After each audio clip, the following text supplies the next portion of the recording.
पवित्र श्रीमद् भागवत गीता, पवित्र चारों वेद, पवित्र कुरान शरीफ, पवित्र बाइबल, पवित्र गुरु ग्रंथ साहिब, पवित्र कबीर साहिब की वाणी में छुपे हुए गूढ़ रहस्य अर्थात तत्व को जानने के लिए कृपया अवश्य सुनिए जगत गुरु तत्वदर्शी संत रामपाल जी महाराज के मंगल प्रवचन। और ये हम जिन भगवानों की भक्ति करते थे इनको क्रेडिट देते थे, इनका वहां कोई रोल नहीं रहता, वो तो समर्थ एक ही है। जो बच्चा गौ की नजर में न्यू साईं को संत और भक्तों के पीछे फिर वो भगत वत्सल भगवंत। तो कहने का भाव ये है कि जो अब पार हो गए तो धन्य भाग है उनके, और जो रह गए इस भक्ति युग में, हजारों वर्ष चलेगा ये भक्ति मार्ग। ज्ञान एक रह जाएगा, समाधान भक्ति एक ही रह जाएगी। पूरे विश्व में एक रस हो जाएंगे तो भक्ति बहुत आसानी से बनेगी सबकी। फिर अब तो एक भक्त ने ये ज्ञान जाना है, समझा है, घर में विरोध शुरू हो जाता है। घर वाले आंख दिखाने लग जाए, नो के तू के पैदा हो गया, तने हमारी सारी मर्यादा तोड़ दी, तो कुछ भी पूजा नहीं करता, इन और साधनाएं कुछ भी नहीं करता।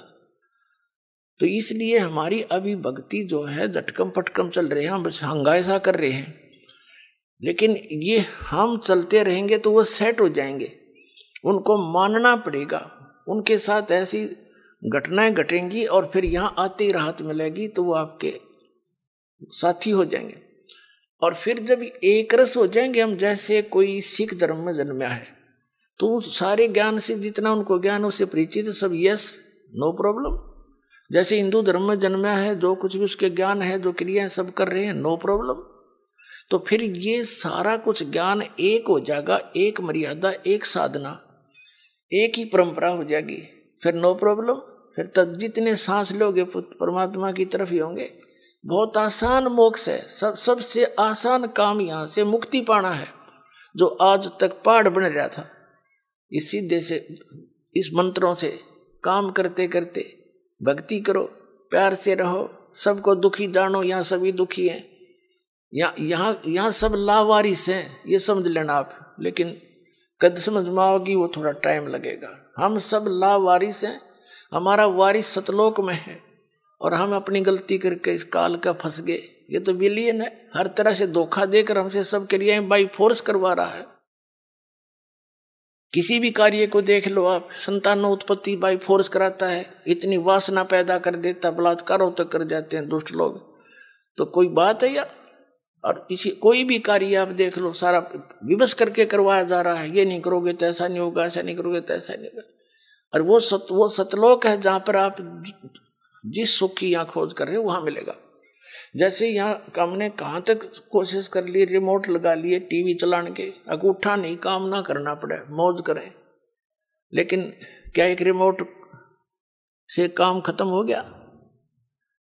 तो ये हमारी चेष्टा है कि हम काम थोड़ा करें, सुख गणा हो, धन गणा मिले, सुविधा सारी हो और काम करना नहीं हो। हम बच्चों को इसलिए पढ़ाते हैं अच्छे अफसर बन जावे हैं, काम थोड़ा और धन गणा और आराम से रहेंगे। आराम रूम तो उसने है नहीं, मुझे पता कितना आराम है नौकरी वाले ने, सारा दिन टेंशन में रहता है वो, जितना बड़ा अधिकारी बनता चला जाता। पर हम तो गधे हो गए, इन दुखों ने सहन करने के आदि बन गए, सहन मस्ती मान रहे हैं। झूठे सुख को सुख का है ये मान रहा मनमोद, ये सकल से बिना काल का कुछ मुख में कुछ गोद। तो कहने का भाव ये है कि जो सतलोक में सुख है हम उसकी तलाश यहाँ कर रहे हैं। ये सुख साख तो किसी को है नहीं। तो प्रसंग चल रहा था, हम वहीं आते हैं कि परमात्मा हमारे लिए भटक रहे हैं। अच्छा, फिर हम क्या होगा? जैसे अब क्या बताते हैं कि इस ज्ञान के आधार से यहां कोई रह भी जाएगा, रह तो जाएंगे कुछ लास्ट से में, तो फिर क्या होगा? परमात्मा कहते हैं अभी जैसे इस भक्ति युग के दौरान और कोई नाम टूट गया किसी कारण से, उसने गलती कर दी। देखो दो प्रकार से विमुख होते हैं, एक तो गुरुद्रोही बन जाता है, उसको तो भगवान संभालता नहीं, उसको तो कई हजार युगों तक मनुष्य जीवन नहीं मिलेगा फिर। और जो वैसे गलती से कर जाता है, गफलत कर जाता है, भक्ति करता करता छोड़ दिया, तो उसने अपना काम बढ़ा लिया। फिर वो जाएगा, जैसे आपको बताया पहले गणेश जी के लोक में, वहां अपने जीवन पूंजी नाश करेगा भक्ति की। फिर जाएगा ब्रह्मा जी के लोक में, फिर विष्णु जी के लोक में, फिर शिव जी के लोक। तो यहां परमात्मा ने एक ऑप्शन और बताई है आपको। कहते हैं शिव मंडल ब्रह्मापुरी चाहे विष्णु लोक में हो, हमरे गुण भूले नहीं तो आन छुटाऊं तो। कितना कितना रहम किया आपके ऊपर। कहते हैं यदि तू गलती से और बीच में गफलत कर गया, फिर पहुंच गया विष्णु लोक में, शिव के लोक में, कहते वहां तेरा फिर याद आ जा कि मैं तो गलत आ गया, ये तो पहले बताया करते गुरु जी, या तो मेरी पूंजी नाश होएगी, मेरा तो काम बिगड़ गया सारा। कहते वहां भी जो हृदय तो रोएगा ना तू, तुझे वहां से भी छुटवा लाऊंगा और पुनः मनुष्य जन्म दिवा के तुझे फिर से लाइन में ला दूंगा। इतने दयालु हम जी छोड़।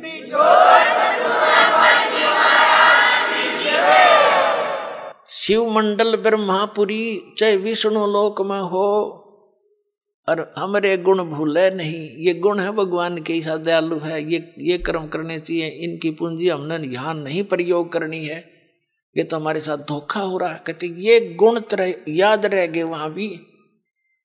शिव मंडल ब्रह्मापुरी चाहे विष्णु लोक में हो, हमरे गुण भूले नहीं तो आन छुटाऊं तो। और फिर क्या होगा, जैसे लास्ट में जो रह जाएंगे,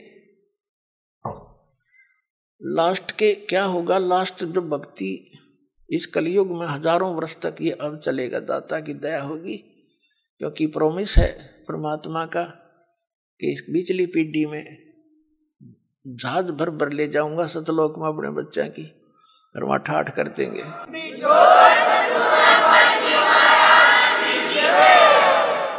और पिछले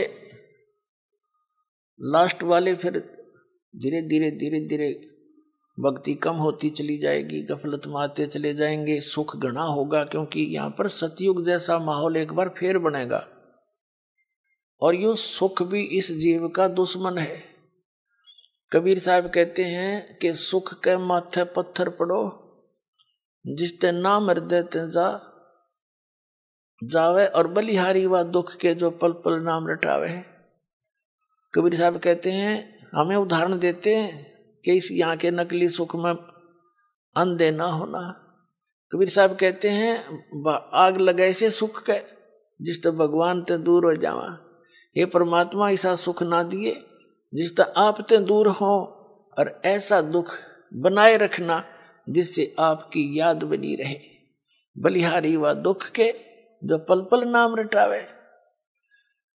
तो इस प्रकार परमात्मा हमें अपने उदाहरण दे देकर समझाते हैं कि यहाँ क्या सुख की ज्यादा डिमांड करने की आवश्यकता नहीं है। जब सुख घना हो जाता है, ये जीव परमात्मा से दूर अवश्य होता है। आप देख लो कितना बड़ा सेठ हो, ठीक है, कभी महीने 6 महीना में कितना माथा टेक आया, 10,000 रुपये दे आया, बस इतनी सी रह जाती है इनकी। ऐसे मंत्री हैं, मुख्यमंत्री हैं, प्रधानमंत्री हैं, इन मास्ता से है भगवान की पर भक्ति नहीं कर सकते ये। ठीक है कि माथा टेका हुए हैं फॉर्मेलिटी सी, क्योंकि जीव है भगवान के लिए तो रह ही नहीं सकता। तो वो भगवान अगर इस मार्ग पर उनको लगाना चाहो, आज नेड़े भी ना हो, उन्हें तो बकवाद चाहिए, अच्छी बढ़िया बढ़िया कोठी, लंबी कार, सामने घूटी छुट्टी, कल्बा में बकवाद करनी, तो ये छोड़नी पड़े, तो वो छोड़ नहीं सकेंगे। वो जब छोड़ेंगे जब गधे बन लेंगे फिर को मार छुटवा होगा उनकी सारी।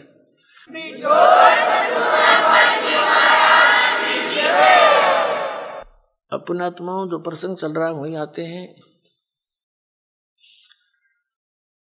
अब क्या बताते हैं, जैसे प्रसंग ये चला है कि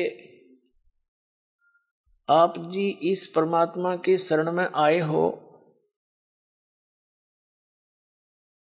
और आप कुछ धर्म पुण्य भी करते हो, क्योंकि हर तरह से ज्ञान दिया जाता है। और आप ये सोचते हो कि भी कई बार ऐसा सोच लेते हैं कि मैंने जो है ना नाम लिए भी इतने दिन हो गए, सतनाम भी मिल गया, पाठ भी करा दिया, ज्योति भी चढ़ा दी, और फिर भी कोई ना कोई आंट अड़ांस, यानी कोई ठीक होगी एकाधी तो हमारे कर्म की कोई इनको बनी ही रहती है, इतने पाप हमारे इकट्ठे।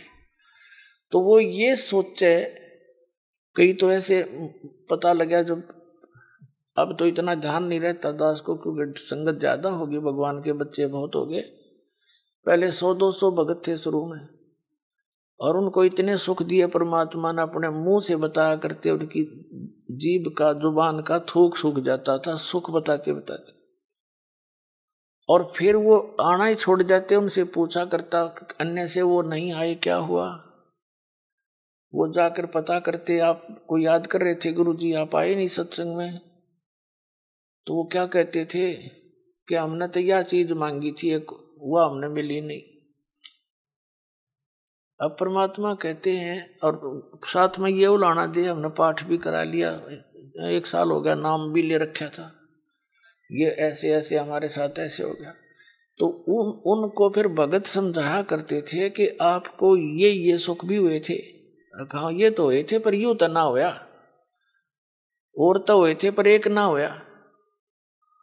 अब कहने का भाव ये पुण्यात्माओं, ये भी ज्ञान की कमी के कारण मार खा जी। तो दास की चेष्टा ये रहती है कि आपको अध्यात्म ये संपूर्ण ज्ञान करवाऊं, और संपूर्ण ज्ञान होए बिना आप भक्ति नहीं कर सकते।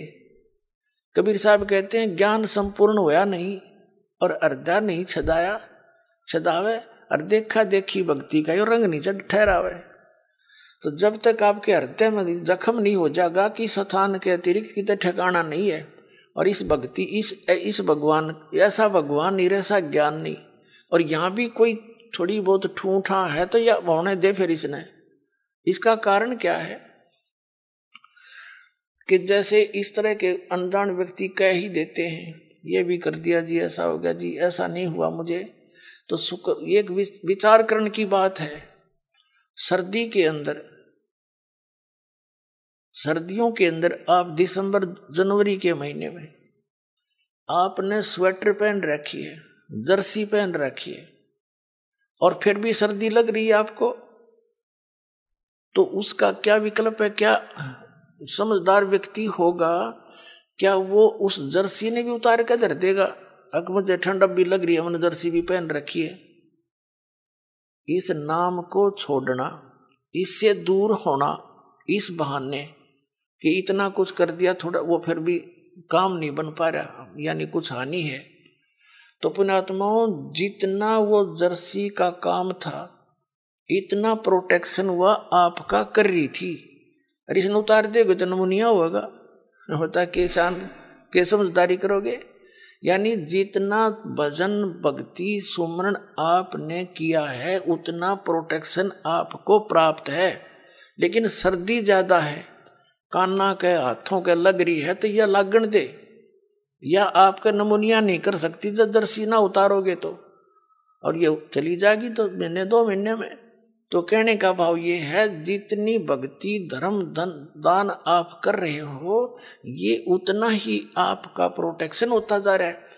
और थोड़ी बहुत सर्दी, यानी पाप कर्मों की सर्दी घनी है आपकी, और थोड़ी बहुत की तो कान कून का लगा है तो लागण दे इसने, इससे बचाव बहुत है। जब जर्सी उतार दी तो नमूनिया होगा, मरेगा, जल्दी काम बनेगा। तो उसका प्रोटेक्शन क्या है? मान लीजिए जर्सी से भी सर्दी लग रही है तो कंबल ओढ़ ले, और यानी प्रोटेक्शन है बढ़ा इसका। यानी धर्म करते करते, भजन करते करते भी आपके ऊपर कुछ ऐसी वस्तु फिर भी थोड़ी बहुत लगती है आपको सर्दी कर्मा की, तो उसका प्रोटेक्शन कर, भक्ति बढ़ा, धर्म बढ़ा। और द्वार धनी के पड़ा रहे, धक्के धनी के खावे, 100 काल जगजोली पर द्वार छोड़ नहीं दो। ये है इसका एक सीधा सा फार्मूला, इसने अपना के रखियो। ये आपको जो है कि वो इंस्ट्रक्शन दी जाती है सत्संग में, कहीं मार ना खा जाओ। तो इस प्रकार आप सोच विचार से चलोगे। कैसे? जैसे गीता अध्याय नंबर 7 के श्लोक नंबर 29 में क्या बताया है कि जरा मरण मोक्षाय यतंती ते ब्रह्म मामाश्रित यतंती ये ते ब्रह्म विदु ते ब्रह्म तत्व विदु और कृष्णम अध्यात्म कर्म च अखिलम। इसका सीधा सा अर्थ है कि जो प्राणी, जो साधक मेरे इस ज्ञान का आश्रय करके कि तत्वदर्शी संतों की खोज कर अर्जुन चौथे अध्याय के 34वें श्लोक में कहा, और तत्व ज्ञान भी बता दिया चौथे अध्याय के 32वें श्लोक में कि उस सच्चिदानंद घन ब्रह्म के द्वारा अपने मुख से बोली गई जो वाणी है अध्यात्म मार्ग की, वो तत्व ज्ञान है। उसको उसमें विस्तार के साथ सब धार्मिक यज्ञों की, अनुष्ठानों की जानकारी दी गई है, वो तत्व ज्ञान है। चौथे अध्याय के 34वें श्लोक में कहा कि उस तत्व ज्ञान को तू तत्वदर्शी संतों के पास जाकर समझ। उनको दंडवत प्रणाम करने से, यानी आधीनी, सबसे पहले आधीनी होती है भक्ति में। आधीनी नहीं है तो आप भक्त नहीं बन पाओगे। जैसे लड़का, जैसे कोई बच्चा मिलिट्री में भर्ती हो गया तो वहां पर उसको सारे गुर सिखाए जाएंगे युद्ध करने के, आपत्ति में कैसे अपना बचाव करना है, उसके सारे पिट्ठू पैठू लगा के उनकी रिहर्सल कराई जाती है और लंबे पेट पलनियां चलाए जाते हैं कौड़ियों के बल काफी दूर तक, ताकि ये संघर्ष करने के योग्य हो जा। और वो बच्चा आके वहां करे नहीं उन क्रियाओं को, तो उनको कौन रखेगा वहां फौज में, बाहर फेंक देंगे। तो यहाँ आप आए हो, हमने काल के साथ युद्ध करना है, यानी इस अज्ञान के साथ भी और काल के साथ भी। उससे बचने के लिए ये हमारे फॉर्मूले, दंडवत प्रणाम करे, आदि नहीं रहे, बुराई छोड़ दे। तो इन नैना नहीं करेगा तो फिर वो फौजी किसा, फिर वो भगत कैसा। तो आप जी को यहाँ रिहर्सल कराई जाती है। जब आप सतलोक जाओगे ना, यह काम आओगे आपके। अब आज जैसा भाव आपका इस दास के प्रति है, आपके शरीर छोड़ने के बाद भी वैसा ही रहेगा। स्वभाव तो अंतःकर सूक्ष्म शरीर में होता है, ये ऊपर का कवर कांचली यहीं रह जाएगी। जैसे सर्प कांचली छोड़ जाता है, ये तो ऐसी छोड़ जाओगे आप। अंदर है ओरिजिनल वस्तु, वो शरीर भी और है। उस शरीर को, जो इसके अंदर शरीर है, इस भक्ति से उसको चार्ज किया जाता है और फिर वो है आपका असली शरीर। कब तक? जब तक सतलोक नहीं जाओगे तो वो शरीर है आपका, वो काम देगा, उसमें भक्ति संग्रहित है। फिर जहाँ जहाँ हम जाते जाएंगे उसी स्तर के उस शरीर में, जैसे इस पहले द्वार को हम 10वें द्वार को पार करेंगे तो उसके बाद हमारा दूसरा शरीर ऊपर क्या एक कवर और उतर जाएगा। उसके बाद हम 11वें द्वार को पार करेंगे काल के लोक में, तो वहाँ एक शरीर का एक आवरण और उतर जाएगा। उस नीचे वाले में दूसरे मंत्र की चार्जिंग रहेगी। फिर हम उससे जाकर के 12वें द्वार को पार करेंगे, तब वो दूसरे मंत्र वाला जो कवर जिससे चार्ज है वो भी वहाँ भक्ति वहीं रह जाएगी। फिर केवल तीसरे नाम वाला ही वो आत्मा के साथ जागा और सतलोक में जाकर आपको तुरंत उसके ऊपर अन्य शरीर इट इज फिट हो जाएगा, जो वहाँ के हंसों का होता है।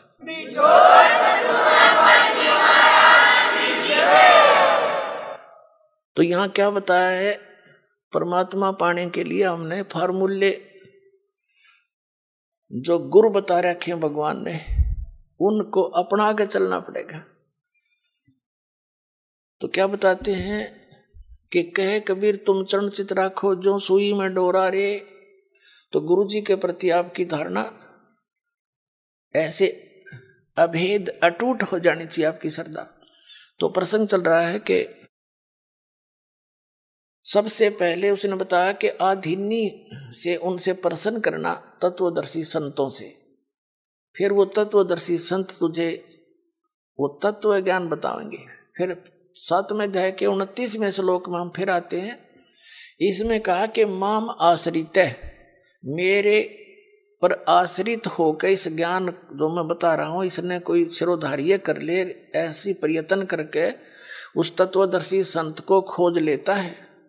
माम आश्रित, मेरे पर आश्रित होकर जरा मरण मोक्षाय यतंती ते, यतंती ये यानी जो जरा यानी बुढ़ापे थे और मरण माने मृत्यु से, मोक्ष माने छुटकारे के लिए ही यतंती वो प्रयत्न करते हैं। तो वो कौन है? ते ब्रह्म तत्विदु, वे उस तत्व ब्रह्म को जान चुके हैं और कृत्स्नम अध्यात्म, पूरे अध्यात्म ज्ञान से परिचित है। कर्म च अखिलम, और सब कर्मों से परिचित है। क्या बताते हैं? सूक्ष्म वेद में भी कहा कि तुमने उस दरगह का मैल न देखा, धर्मराज के तिल तिल का लेखा। तुमने उस दरगह का महल नहीं देखा, तुमने उस धर्मराज के, उस न्यायाधीश के दरबार का पता नहीं। वहां पर एक एक श्वास का भी लेखा है, तिल का भी हिसाब न्यारा न्यारा मिलेगा। आपने सोच भी गंदी रखी है ना, वह भी लिखी पाओगी वहां पर। और आपने सोच भी किसी का भला सोचा भी है, कर नहीं पाए, वो भी आपका गुड अकाउंट में पाओगे। क्या बताते हैं? चिट्टी पायल बाजे पैर, और साहेब सुनता है सब लहर। जैसे चिट्टी के कीड़ी के कोई घुंघरू बना के बांधे, पहले तो घुंघरू के बनेगा, वह पायल बनेगी किसी बाल से भी पतली। और कहते हैं उसका भी यदि थोड़ा सा शोर हो गया, यदि पहले तो उससे शोर हो ही नहीं सकता। कहने का भाव है कि अगर उसकी भी चाहे पायल का खुड़का, चिट्टी के पैर की पायल भी थोड़ी बहुत खुड़का करेगी ना, साहिब सुनता है सब लहर। कहने का भाव ये है, आपकी सूक्ष्म से सूक्ष्म भी सोच को वो परमात्मा खूब सुनता है। तो कहते हैं तुमने धर्मराज का, तुमने उस दरगह का मैल नहीं देखा, धर्मराज के तिल तिल का लिखा। आपको सत्संग में बताया जाता है, कभी अपनी नियत किसी के दूसरे के धन पे या पराई स्त्री पे भूल के सपने में भी नहीं करना। अपने मन को हमने परमात्मा के रंग में रंगना है। और यहाँ से चलते समय फिर यही बकवाद बहाऊंगी। जैसे त्रिकुटी पर गए, वहाँ तो काल का भयंकर जाल है, वहाँ डांस हो रहे हैं, बड़ी बड़ी स्टेज लगा कर सुंदर सुंदर लड़कियां नाच रही हैं। और आपकी जैसी वृत्ति यहाँ होगी, उड़े जा खड़े हो गई नौकर का हाथा ने, इतने वो परमात्मा जालेंगे काल गोदी पकड़ के, अरे ठोक देगा उड़े, फिर ठा के स्वर्ग में अंडे जी धक्के खांदे। ये कर्मता संग जन्म हो गया हमने करता ने। तो ये जैसा स्वभाव आप यहाँ बनाओगे, ये आपके आगे काम आओगा। तो क्या बताते हैं? तो यहाँ बताया है कि जो वही व्यक्ति पार होगा जो पूरे अध्यात्म मार्ग से परिचित और तत्ब्रह्म से परिचित। गीता अध्याय नंबर 8 के श्लोक नंबर 1 में अर्जुन ने प्रश्न किया कि किम तत्ब्रह्म, किम अध्यात्म और किम कर्म पुरुषोत्तम। वो तत्ब्रह्म क्या है, जो अध्यात्म मार्ग क्या है? अध्यात्म तो उसने बता दिया, तत्वदर्शी संतों के पास जाके समझ ले, वो बताएंगे। और तत्ब्रह्म के बारे में 8वें अध्याय के 3 श्लोक में श्रीमद् भगवद गीता में कह रहा है गीता ज्ञानदाता कि वो परम अक्षर ब्रह्म है। इससे ये सिद्ध हो गया कि गीता ज्ञानदाता से अन्य है वो परम अक्षर ब्रह्म। और ये है वो तत्वदर्शी संत जो आपको कृत्स्नम अध्यात्म बतावेगा, यानी पूरा।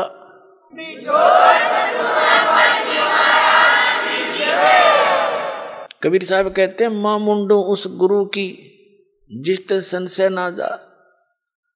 कहते धिक्कार ऐसे गुरु से जिसका आपका शंका निवारण नहीं होता और आपका जीवन नाश हो जाता है।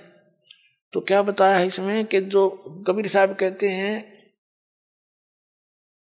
ज्ञान संपूर्ण होया नहीं, अर्धा नहीं छदावे, और देखा देखी भक्ति का यो रंग नहीं ठहरावे। अब पुण्यात्माओं, इस भक्ति मार्ग में सबसे पहले गुरु की भूमिका होती है। और कबीर साहब कहते हैं गुरु मानुष कर जानते ते नर कहिए अंध, होवे दुखी संसार में आगे काल के फंद। गुरु को मानुष जोग ने और करे चरणामृत को पान, ते नर नरक में जावेंगे योग योग हो समान। यानी वैसे जैसे गुरुजी को आपने एज ए गॉड ट्रीट करना है। पुणात्माओं, जो परमात्मा स्वयं आए थे कबीर जी, तो उन्होंने भी अपनी झलक किसी को, विशेष भगत को ही छोड़कर अन्य किसी को ये महसूस भी नहीं होने दिया कि वो स्वयं उतरे हैं।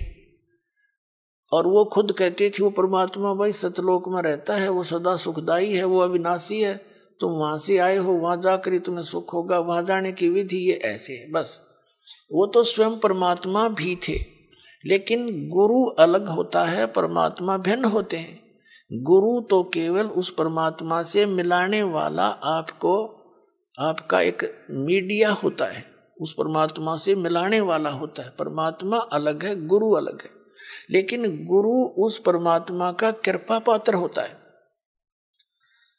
अब परमात्मा कहते हैं कि आप जी ने यहां अपने गुरु जी को एज ए गॉड ट्रीट करना पड़ेगा, भगवान की तरह व्यवहार करना पड़ेगा, उनको भगवान मान कर रिहर्सल करने पड़ेंगे, अपने मन पापी को सेट करना पड़ेगा, आपने दुष्विचारों को रोकना पड़ेगा। संघर्ष रिहर्सल है ये आपकी, यहाँ बुलाकर आपको यहाँ क्रियाएं कराई जाती हैं, दंडवत प्रणाम कराया जाता है, आपसे 2 पैसे दान कराए जाते हैं, और दान से ही आपको फिर यहाँ की सुख सुविधाएं मिलती हैं।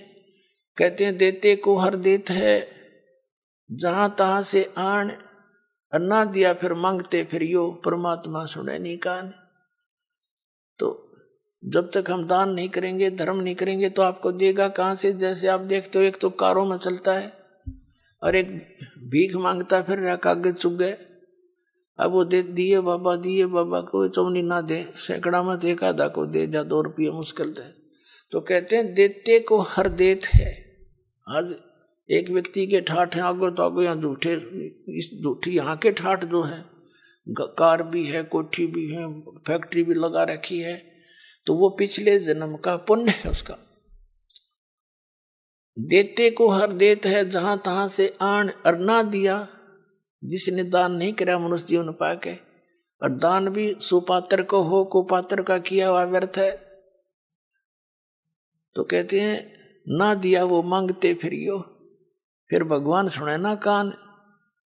वो तो अब है आपका समय, जो दान आपने जो कर्म बनाने हैं, तो अब ये समय भी अब मिला आपको, जो पूर्ण संत भी ईब मिला। यहाँ किया हुआ आपका प्रत्येक अध्यात्म प्रयत्न 100% सफल होगा, क्योंकि पूर्ण गुरु और पूर्ण ज्ञान और पूर्ण भगवान। कहते हैं गुरु बिन माला फेरते, गुरु बिन देते दान, गुरु बिन दोनों निष्फल है, चाहे पूछो वेद पुराण। और गुरु पृथ्वी पर कोई है नहीं इस दास के अतिरिक्त, आपका जच्चो चाहे मत जच्चो।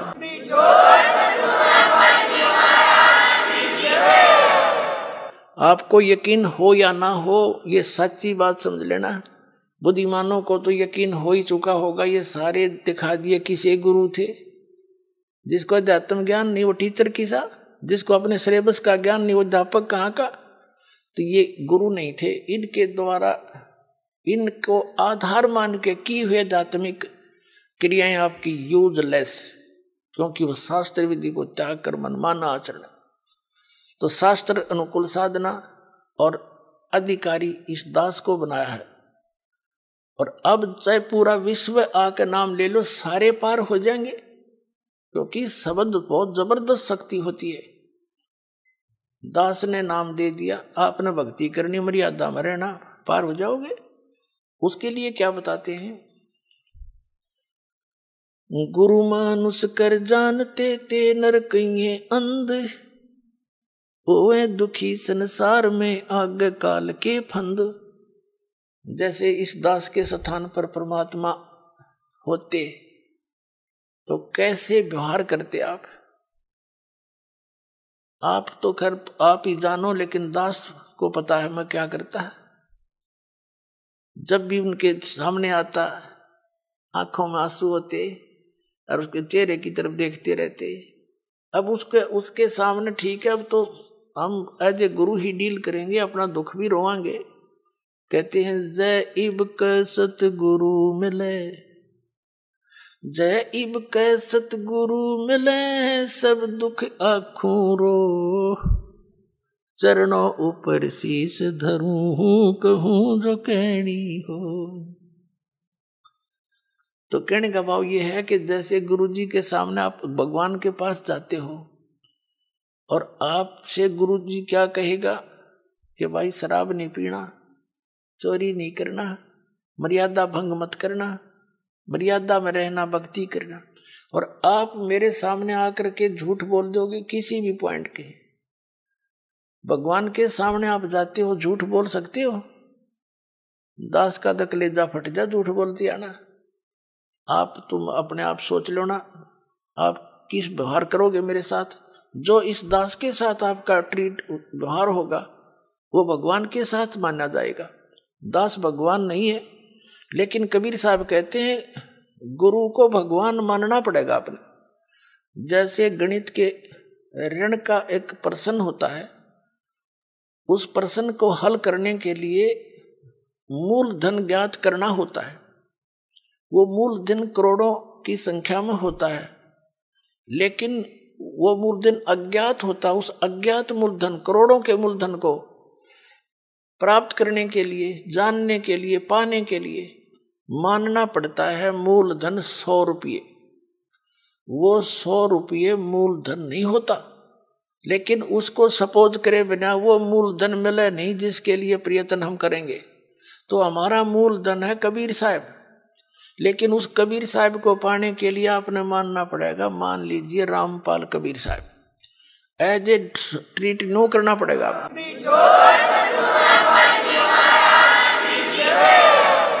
और ऐसे सपोज करे बिना आप पा नहीं सकते उसको। ये नियम है, फार्मूला है। और जो स्टूडेंट फार्मूला वही लगा कर चलेगा तो उस प्रश्न को हल कर लेगा, ना तो फेल हो ही तुम।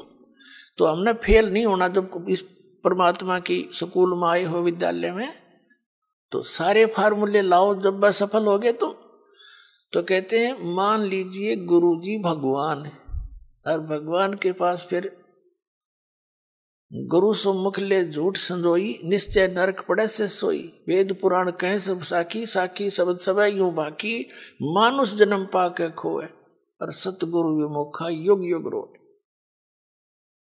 गुरु सम्मुख ले झूठ संजोई, गुरु खा के झूठ बोले, निश्चय नरक पड़े से सोई। तो परमात्मा कहते हैं गुरु मानुष कर जानते ते नरकइये अंध, ओए दुखी संसार में फिर आग गए यम के फंदे। अब क्या होगा पुण्यात्माओं? जैसे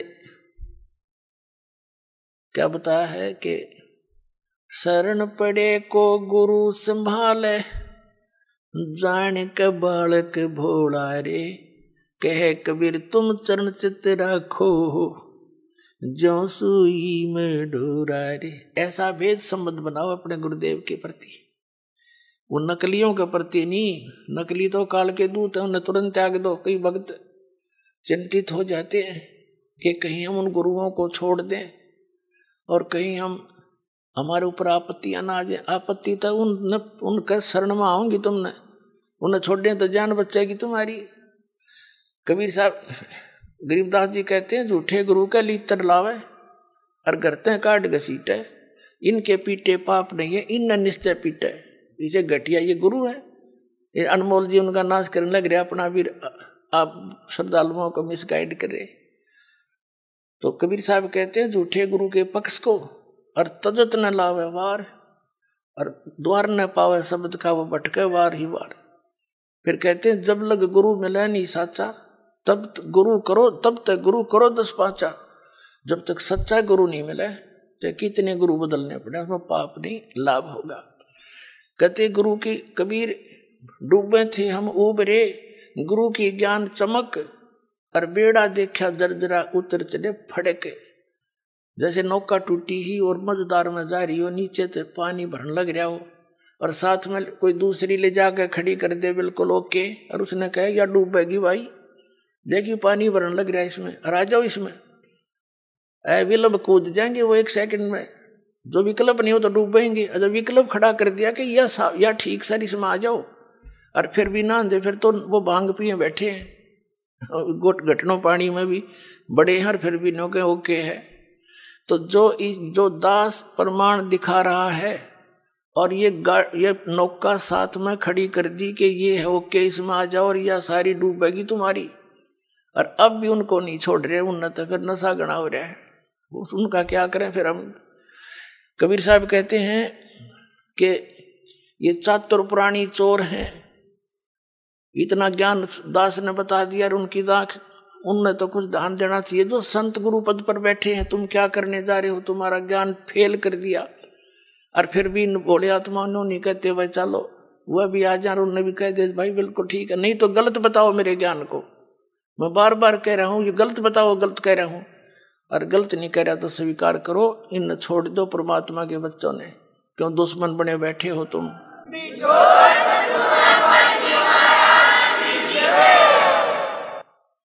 तो पुण्यात्माओं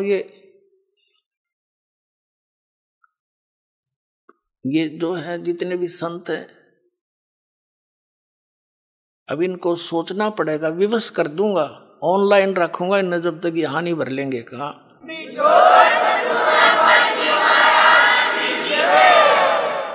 और क्योंकि ये भोले सरदार कबीर साहब कहते हैं चातुर प्राणी चोर हैं, जैसे मधु परमहंस अरे ये नो कह बोला हमने आध्यात्मिक ज्ञान चर्चा ना करी, इससे सिद्ध है कि ये परमार्थी नहीं है। अगर ये संत होते तो रूपदास जी की तरह कह देते धर्मदास को कि बेटा जा अपना कल्याण करा ले, मेरे तो समझ में आती नहीं, और तुझे गुरु मिल गया है तो जा कल्याण करवा ले। तो उसने छोड़ दिया तो भोली आत्मा आ गया और कबीर साहब के चरणों में गिर गया, फिर तो पूछो मत, फिर तो सारी ये बात समझ में आ गई है, भगवान मेरा तो नाश हो जाता, मैं तो डूब गया था, बताया जीव कहाँ जाएंगे जो आपके शरण में नहीं आते। परमात्मा ने कहा था तू ज्यादा चिंता मत कर, या बीचली पीढ़ी का समय आओगा ना जो 5500 वर्ष बीत जाएगा कलयुग, तब देखूंगा मैं सारा ने, और तू भक्ति कर, तेरे वंश भी तभी पार होंगे जब मैं दोबारा आऊंगा। अब परमात्मा ने आए तो दास भेज दिया, पुण्यात्मा 100 की 100 सच्ची मान लेना, ये सब प्रमाण बताने लग रहे।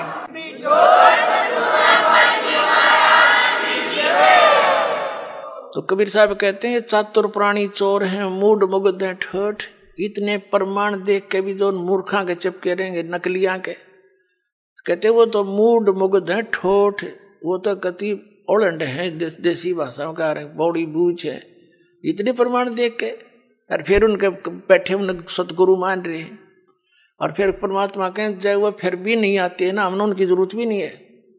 चातुर प्राणी चोर हैं ये, मूड मुग्ध हैं ठोठ, और संतों के नहीं काम के, उनको दो गलजोट, वो तो और दृढ़ कर दो उनको, मरे रहो वहीं पर, इतना ज्ञान समझ के भी ना मानते।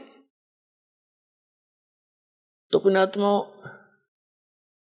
प्रसंग चल रहा था कि कर लो गुरु वकील मुकदमा भारी है, बहुत सबसे खतरनाक केस यू है आपका इस सृष्टि में कोई है तो, आप काल की जेल में बंद हैं, और ये सिर्फ काल की खुली जेल है, आप ही से बच्चे पैदा करवा कर आपको एक और बंधन में बांध रहा है, और अपना करो धंधा रखाओ हैं और मर जाओ, फिर गधे बन जाओ, दूसरी जेल वो कठिन जेल में भेज दिया।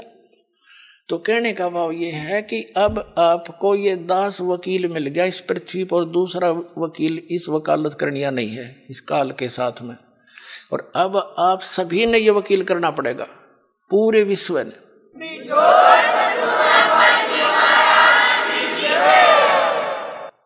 और उसके लिए क्या बताया है आप जी, जैसे बताई दिया कि प्रथम मंत्र जो आपका जाप है आपके इन सभी कमलों के से बरी कराएगा आपको, जैसे ये राधा स्वामी पंथ वाले और जय गुरुदेव पंथ वाले, ये एक विचार है इनके एक जैसे, क्योंकि ये राधा स्वामी पंथ से निकले हैं आगरा वाले से, और ये व्यास वाला भी, और धन धन सतगुरु सच्चा सौदा सिरसा और जगमाल वाली वाले, ये निरंकारी, ये ठाकुर जी वाले, ये सारे एक कुएं का पानी है, जनोद वाला जो बयानी में बना रखे, ये इनका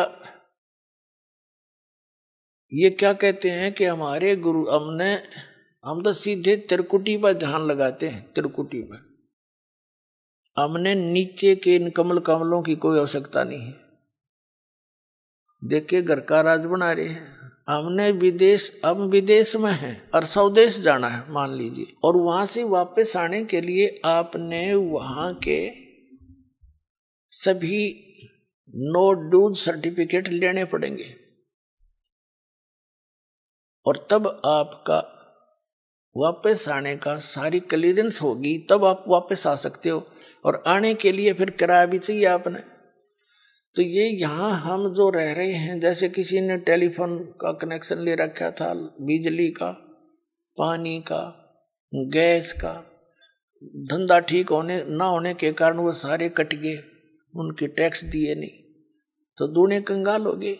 तो उस समय कोई ऐसा गारंटर चाहिए आपने जो सरकार से आपकी सुविधाएं चालू करवा दे, और फिर आपसे कहेगा कि आप अपनी कमाई करो और टैक्स भरो।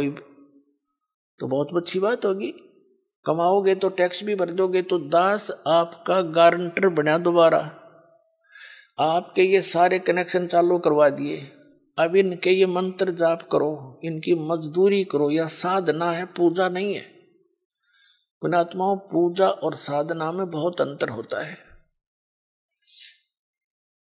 पूजा तो वो कसक है किसी वस्तु के पाने की, जैसे हमने जल प्राप्ति करनी है और जल पृथ्वी में है, तो हमारे अंदर जो पूजा है वो तो जल है पूज्य। उसके पाने के लिए जो भी हम प्रोसीजर अपनावाएंगे, जो इंस्ट्रूमेंट यूज कराएंगे, वो वही हो जो उस पानी को, पूज्य वस्तु को प्राप्त करा दे। इब हम लकड़ के लठ के ना वो खोदन लगे, कब तक खोदेंगे इसने?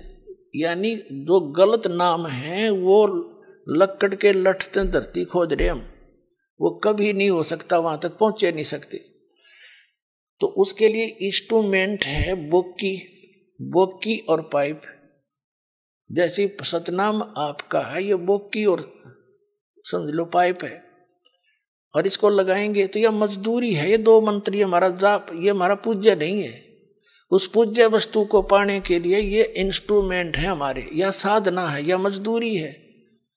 और पूजा हम जल की कर रहे हैं, हम पूजा कबीर साहब की कर रहे हैं, सतलोक जाने की, उस सुख को पाने की। और ये जितने भी मंत्र हैं ये हमारे इंस्ट्रूमेंट हैं, ये हमारी साधना के हथियार हैं, ये औजार है हमारे।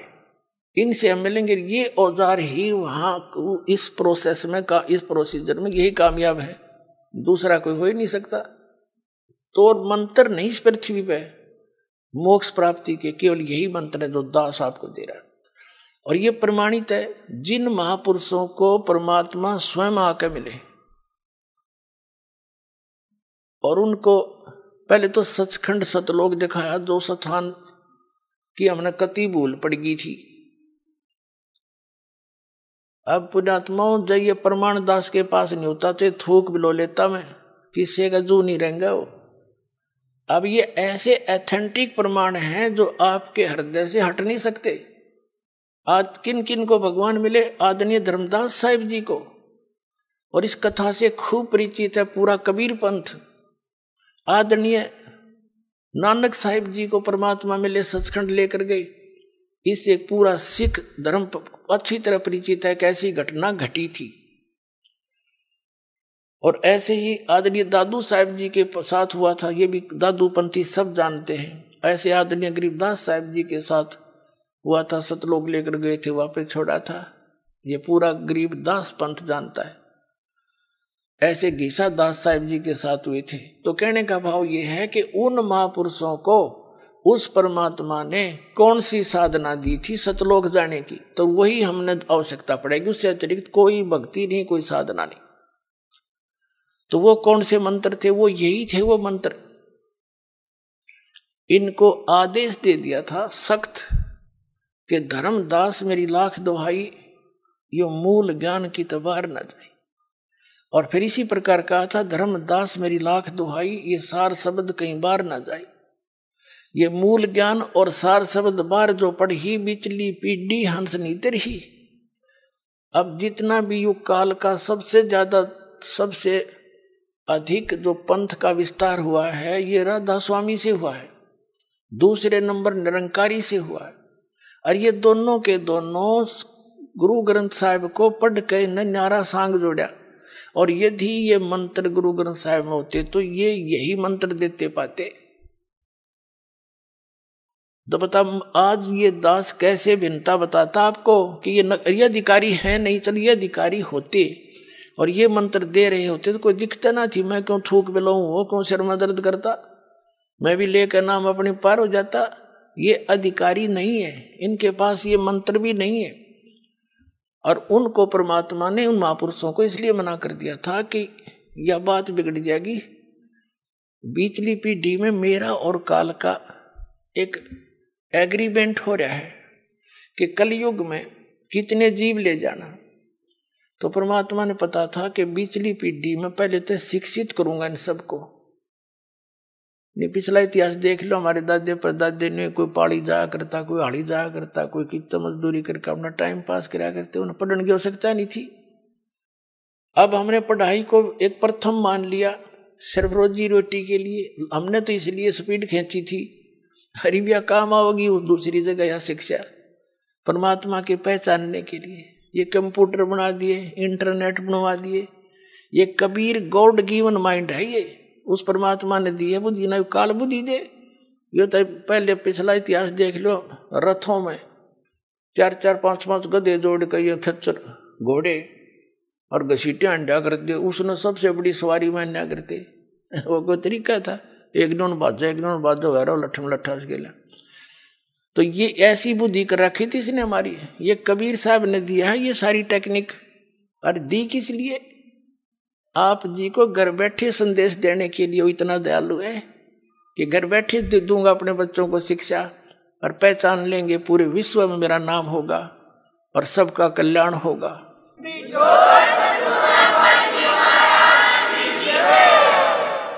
तो कहने का भाव ये है पुण्यात्माओं, परमात्मा कहते हैं कि ये राधा स्वामी वाले कहते हैं हम तो सीधे तिरकुटी बजाते। तिरकुटी तो इनने बरवाड़ा का बस स्टैंड मान रखा है। हाँ, पैदल गए पैदल पहुंच गए, साइकिल ठा साइकिल पर बैठ कर पहुंच गए। तिरकुटी बजाने के लिए अंगा लगेगा। तिरकुटी इन बेरा भी कोई ना तिरकुटी है कहाँ, सुन रखी है कबीर साहब की वाणी में। किसी को नहीं पता इन संतों को तिरकुटी है कहाँ और क्या सचित है वहां पर। मारे सट्टे सुड़ी सुनाई। तो ये सारे आप सिद्धे हो जाएंगे। भगत समाज बुद्धिमान है, बोले बाले श्रद्धालु बैठे हैं अभी तक इन सोच के कि देखेंगे। और अब तो वो इस ऐसे बैठे हैं कि यूं चला जाएगा जब देखेंगे पाछे थे। वो ग्रुप के ग्रुप सेट हुए बैठे हैं, लेकिन अंदर से खोखड़े हो लिए सारे। ये राधा स्वामी वाले, धन सतगुरु वाले, ये कबीरपंथी सब खाली करके दिखा दिए। इनके थैले नू उलट दिए, ऊपर बोर्ड के मेथा पाया खाक इनमें।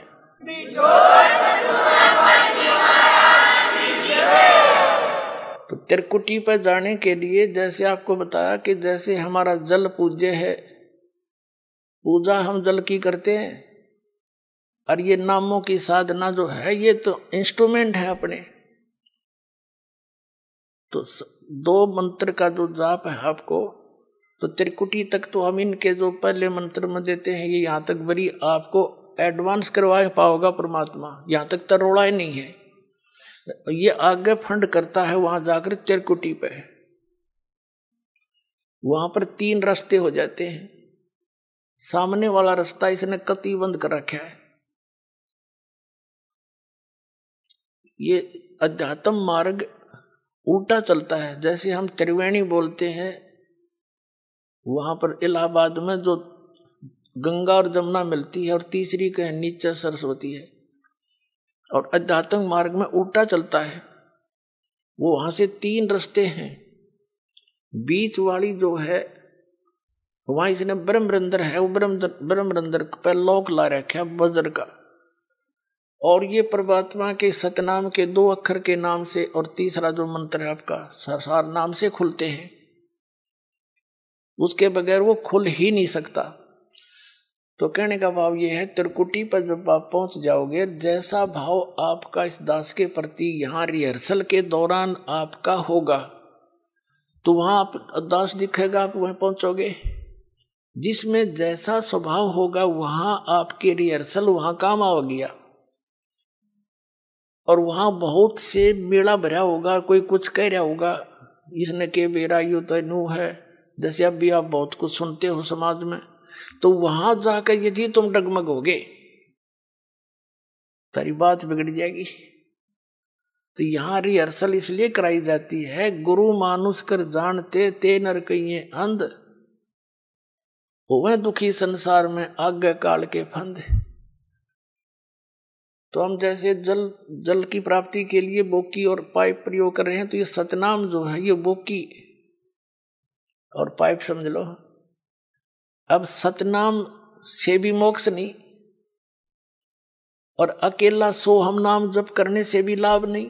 जैसे कबीर साहब की एक वाणी है कि जो जन होगा जो हरि, वो लेगा शब्द बिल गाए, और सोहम जप मेरे व्यर्था जन्म गवाए। यानी जो जौहरी होगा, सही ज्ञानवान होगा, तो वो इन शब्द को सही ढंग से पहचान लेगा, भिन्न भिन्न समझ कर प्राप्त करेगा। अकेले सोहम नाम का जाप करने से कोई यूज नहीं। जैसे सोहम का दो ऐसे कर लेते हैं, सो बाहर हम अंदर, या हम बाहर सो अंदर, ऐसे करते, ये गलत है, साधना ठीक नहीं। और यदि सतनाम भी आपको प्राप्त हो गया, सार नाम नहीं मिला, तो भी आप मोक्ष प्राप्ति नहीं कर सकते। और सतनाम के बिना सार नाम आपको काम नहीं कर सकता। जैसे हैंडपंप लगा रहे हैं, पाइप तक, पानी तक पाइप पहुंच गई, इस प्रोसीजर से पाइप, बोकी और पाइप जल तक पहुंच गई, जल प्राप्त नहीं हुआ, उसके लिए हैंड पंप लगाना पड़ेगा, वो सार नाम है। और सार नाम, जिसको आदि नाम, सार शब्द, अकय शब्द उसको कहते हैं। फिर उसकी भी सेवा, उसका सेवन करना है, हैंडपंप भी ऐसे उसको हिलाना पड़ता है, तब वांछित वस्तु प्राप्त होती है। ये है प्रोसीजर पूरा इस परमात्मा के पाने का। और वो मंत्र इस दास के पास है, अविलंब प्राप्त करो, अपना कल्याण कराओ। बोलो सतगुरुदेव।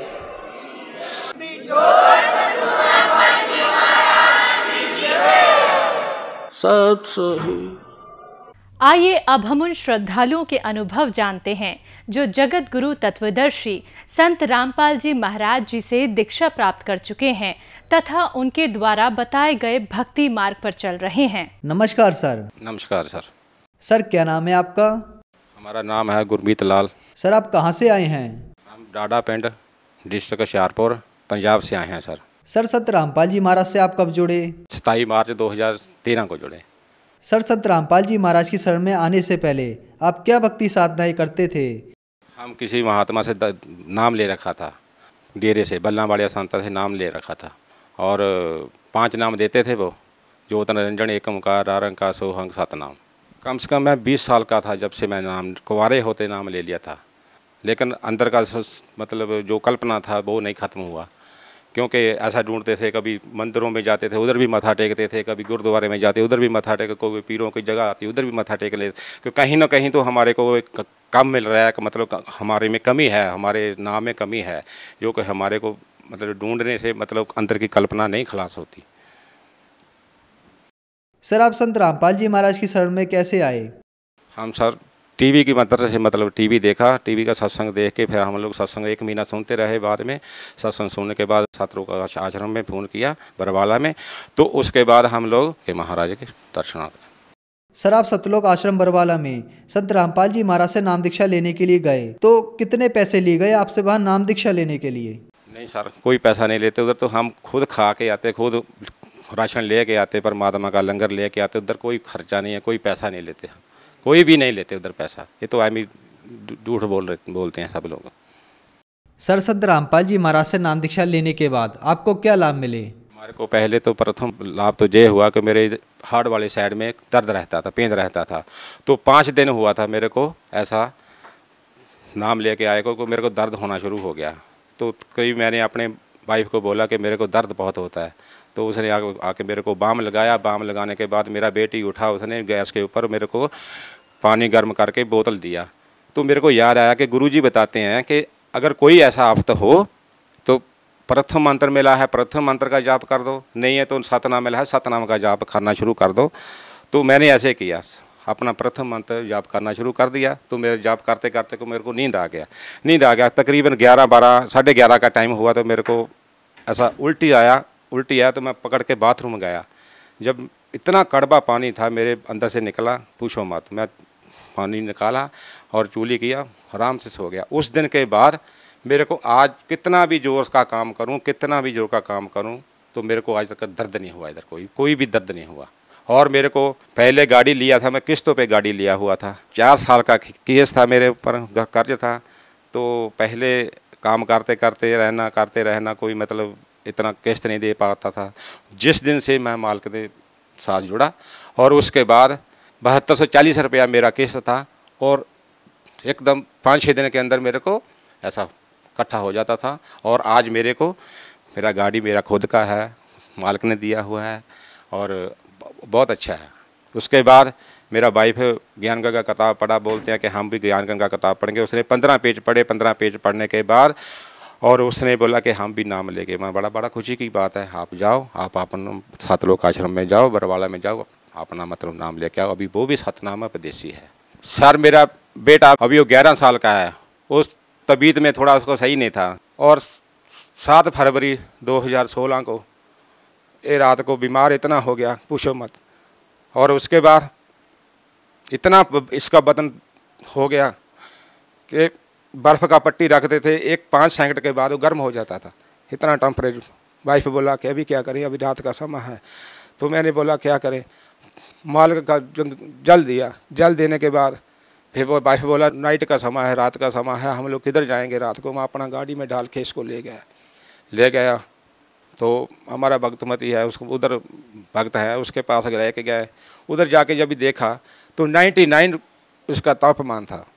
तो मेरे को तो विश्वास था कि परमात्मा कुछ नहीं होने देंगे, लेकिन वाइफ बोलती है नहीं, हम फिर भी दवाई लेके आना है। तो हम एक भक्त है, उसके पास दवाई लेने के लिए गए, दवाई लेके आ गए। और उसके बाद आराम से मतलब ऐसे उठा के लेके गए तो कंबल में डाला हुआ था, इसको नींद आ गया। ऐसा उठा के हम लोग घर में मतलब चारपाई के ऊपर डाल दिया और उसके बाद हम सो गए। तकरीबन 1-1.5 का टाइम हो गया था। तो 1-1.5 का टाइम हो गया, हम नींद आ गया। तो सुबह अपनी माँ के साथ ये उठ के तैयार हो गया स्कूल जाने के लिए। इसका माँ बोलती है कि बेटा तुम नहीं जाना है, रात को इतना बीमार था, अभी तुम कैसे जाएगा। तो ये बोलता है नहीं मम्मी, मेरे को आप परेशान कर रहे थे रात को, मेरे को तो गुरुजी 7 लोग लेके गए थे, आप मेरे को क्यों परेशान कर रहे थे। तो मैं बोला ये क्या करे, क्या बोल रहा है। तो उसके बाद बस उसके बाद बिल्कुल तंदुरुस्त है, कोई आफत नहीं है, कोई कुछ नहीं है। इसको 7 लोग लेके गए, माल के छोड़ा, घर में छोड़ा, उसके बाद बिल्कुल सही है। सर आप भक्त समाज को क्या संदेश देना चाहेंगे? भक्त समाज को हम संदेश क्या देना चाहते हैं, भक्त समाज तो पहले समझदार है, लेकिन हम फिर भी हाथ बांध के बेनती करते हैं कि सतगुरु रामपाल जी महाराज की शरण में आएँ और अपना कल्याण करवाएं। सतगुरु रामपाल जी महाराज पूर्ण परमात्मा आए हुए हैं, तो उनसे अपना नाम उपदेश लेके अपना मोक्ष प्राप्त करवाएं। धन्यवाद सर। सच है।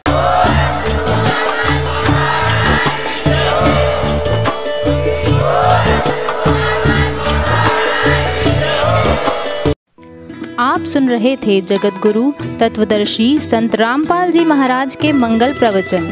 अधिक जानकारी के लिए संपर्क करें।